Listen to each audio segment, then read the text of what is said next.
আসসালামু আলাইকুম গাইস। আজকে বানাইতেছি চিকেন মেশওয়াই।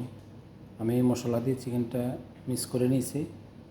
এখানে সস দিছি, টমেটো সস, মিক্স মশলা পাউডার দিছি, আর লেবুর রস দিয়েছি, হালকা হলুদের গুঁড়া দিছি, আর একটু অলিভ অয়েল অথবা জৈতুন যেটাই বলেন সেটা দিছি বাস। আর এখানে দেখছেন আলু স্লাইস করে কেটে দিছি আর মরিচ দিছি, লাল মরিচ। এখন এটা 40 থেকে 50 মিনিট আমি আগুনে বক্সে ফোড়নের ভিতরে রাখবো।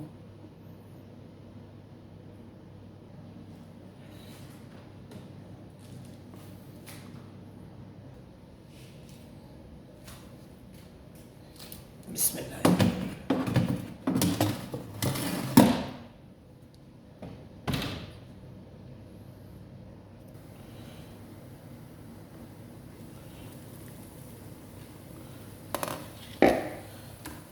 তো গাইস, আজকে চিকেন মেশোয়ের সাথে সাদা ভাত রান্না করতেছি।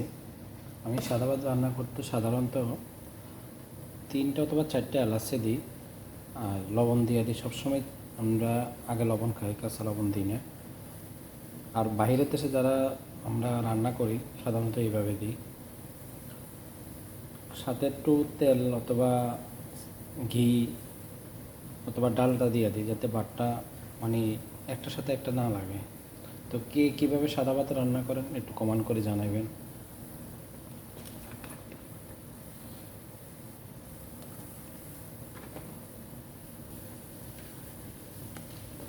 বিসমিল্লাহ। সাধারণত আমরা চাউলটা ধুইয়া 40 থেকে 50 মিনিট পানিতে ভিজিয়ে রাখি।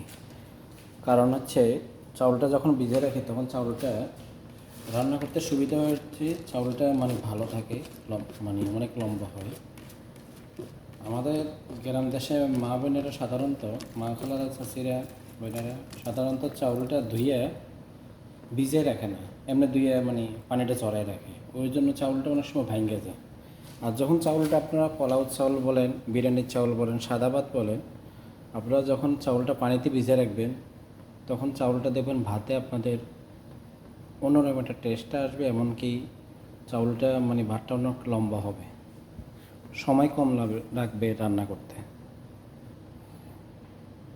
এই দেখেন মাত্র 3 মিনিটে আমার চাউলটা বয়েল হয়ে গেছে। কারণ হচ্ছে আমি গরম পানিতে চাউল দিছি আর চাউলটা আগে ভিজিয়ে রাখছি, এই জন্য আমার সময় কম লাগছে। দেখেন তাড়াতাড়ি এখন 8 থেকে 10 মিনিটে চাউলটা রেডি হয়ে যাবে ইনশাআল্লাহ। আপনারা সবাই একবার ট্রাই করে দেখেন এইভাবে ভাত রান্না করাটা কত সহজ হইতেছে, সময় কম যাচ্ছে, আপনার গ্যাসও মূল্যায়ন হচ্ছে। এই দেখেন মাত্র 10 মিনিটে আমার চাউলটা রেডি হয়ে গেছে সম্পূর্ণ। দেখেন সম্পূর্ণ রেডি হয়ে গেছে। তো একটা কথা বলতে ভুলে গেছিলাম আপনাদের সাথে শেয়ার করতে। আপনার চাউলটা যখন ধুবেন, এখন তো ঠান্ডার সিজন, এখন সমস্যা নেই, টাঙ্কি পানি ঠান্ডা, মানে মে, জুন, জুলাই, আগস্ট এই 4টা মাস যখন পানিটা আপনার শহর বাড়িতে ইউজ করবেন চাউলটা ধোয়ার জন্য, গরম পানি ইউজ করবেন না, সাধারণত ঠান্ডা পানি নর্মাল পানিটা ইউজ করবেন।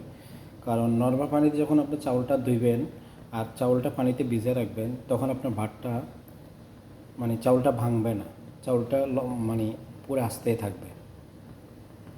দেখেন আমি চাউলটা পানিটা জ্বলানোর পরে পাতিলটা আগুনে দিছি, এখন চাউলটা ঢালে দেবো।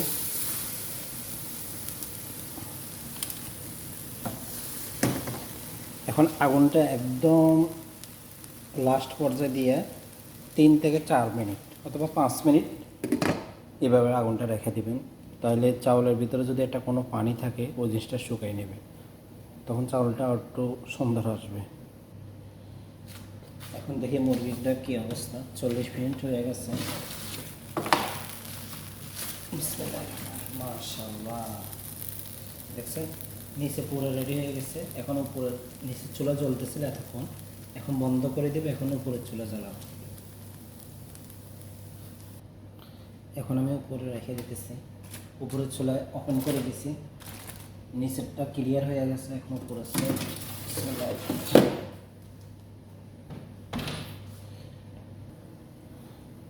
এই দেখেন মাশাআল্লাহ, বাটটা এখন কি জোরে, এখন আমি হটপটে রেখে দেব।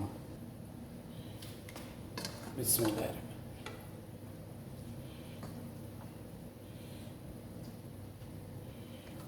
দেখছেন বারটা কত সুন্দর।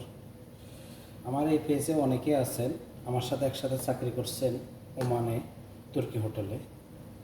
অনেকেই জানেন আমি আগে হোটেলে কাজ করছি, তুর্কি হোটেল অনেক বছর। ওইখান থেকে অনেক কাজ শিখে আমার তুর্কি মোয়াল্লেম থেকে বাংলাদেশি মোয়াল্লেম। অনেকে জানেন না, যারা জানেন না অবশ্যই আজকে জানতে পারছেন যে আমি আগে তুর্কি হোটেলে কাজ করছি।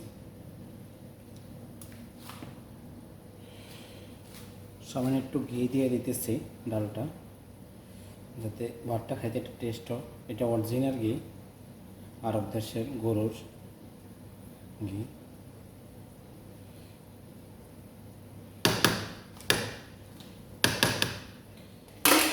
এখানে একটা গ্লাসে করে একটু ঘি দিয়ে দিতেছি, জাল লাগবে। সাধারণত আরবিরা ঘি একটু বেশি খায় শীতের সিজনে, লাগবে বাড়তি লাগবে সেই নিয়ে নেবে।